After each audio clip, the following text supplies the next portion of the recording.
Shalom, kiranya Allah Roh Kudus membimbing kita.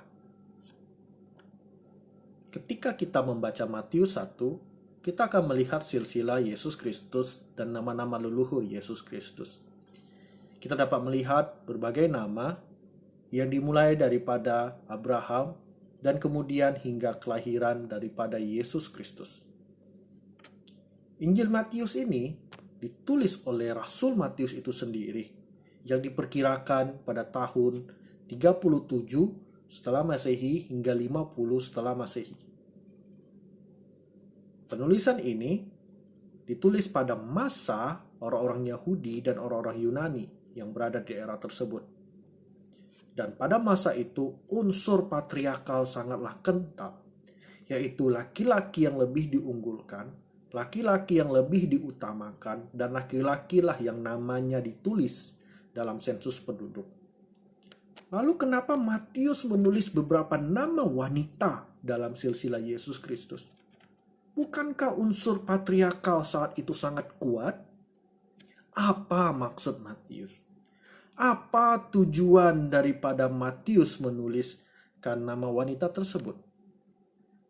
Jika kita melihat tujuan utama daripada Injil Matius menuliskan supaya bagaimana Kristus dilihat sebagai Mesias. Bagaimana Christ seen as the Messiah. Lalu, apa tujuan Matius menulis nama para wanita ini dengan Yesus sebagai Mesias? Mari kita mempelajarinya. Kita mengenal satu persatu para wanita di sini. Pada ayat ketiga terdapat Tamar. Siapa itu Tamar? Tamar adalah menantu daripada Yehuda. Kata Tamar sendiri di dalam perjanjian lama terdapat di 4 tempat. Yang pertama, Tamar menantu Yehuda. Tamar putri Daud. Tamar putri Absalom, dan Tamar sebuah kota pada masa Nabi Yehezkiel. Mari kita melihat Tamar menantu Yehuda. Secara singkat, Tamar adalah seorang janda karena anak Yehuda. Namun, Tamar dengan perbuatannya melakukan perzinahan dengan Yehuda, mengandung anak dari mertuanya. Apa yang dilakukan oleh Yehuda dan Tamar adalah dosa di hadapan Tuhan. Mari kita melihat wanita kedua. Pada ayat yang kelima terdapat Rahab. Siapakah Rahab? Rahab dikenal sebagai pelacur dari Yeriko. Secara singkat, Rahab menyelamatkan 2 mata-mata Israel yang diutus Yosua untuk memantau Yeriko. Atas jasanya, Rahab dan keluarganya tidak dibunuh saat penaklukan Yeriko. Bahkan Rahab diterima dalam kalangan orang Yahudi dan kemudian menikah dengan Salmon, penerus suku Yehuda. Mari kita melihat wanita ketiga.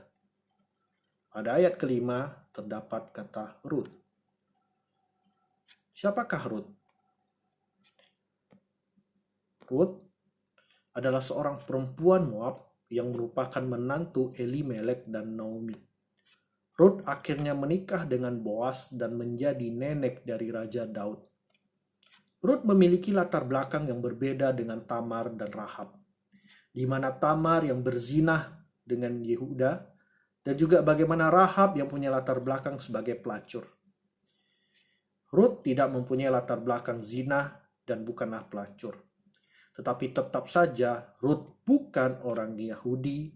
Rut merupakan orang Moab suku asing, orang Kanaan yang tidak dapat diterima dalam kalangan orang Yahudi.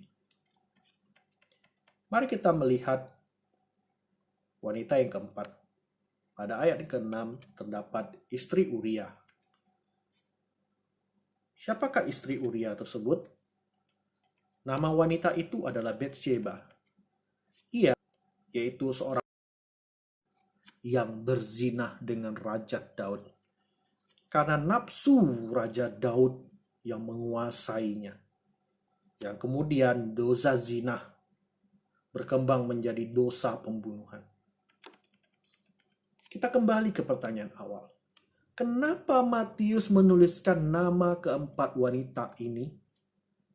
Bahkan setelah kita mengenal para wanita ini, semakin tidak layak nama mereka dituliskan sebagai leluhur Yesus Kristus. Tidak layak nama mereka dicatat menjadi leluhur Yesus Kristus. Lalu apa tujuan Matius? Saudara-saudara, tadi kita telah melihat tujuan daripada Matius menulis ini supaya Kristus dipandang sebagai Mesaya. Kristus dipandang sebagai juru selamat. Sehingga kita harus melihat makna teologis. Kenapa Matius menulis nama wanita ini dengan sudut pandang Yesus adalah juru selamat? Kita akan melihatnya dari sudut pandang teologis Perjanjian Baru.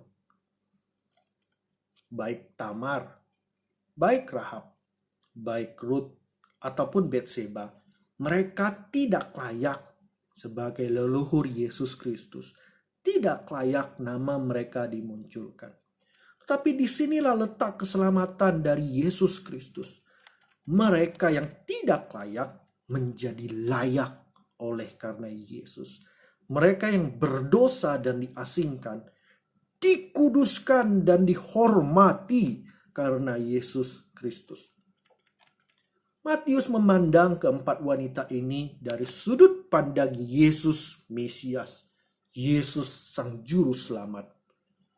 Apapun latar belakang yang kelam, kisah hidup yang menyedihkan dari para wanita ini, Tuhan Yesus terima. Tuhan Yesus menangkan mereka. Tuhan Yesus menjadi juru selamat bagi mereka. Demikian juga dalam hidup saudara-saudara dan saya. Betapa buruknya masa lalumu, kelamnya hidupmu, sulitnya penderitaanmu. Lihatlah keselamatan dari Yesus Kristus. Dia menerimamu. Dia melayakkan hidupmu. Dia memenangkan dirimu. Asal kita bertobat dan percaya kepada Tuhan. Seperti keempat wanita tersebut yang hina tetapi dikuduskan. Yang tidak layak menjadi dilayakkan. Demikianlah janji keselamatan dari Tuhan kepada kita semua. Amin. Kiranya kita dikuatkan dari renungan hari ini. Tuhan Yesus memberkati kita semua.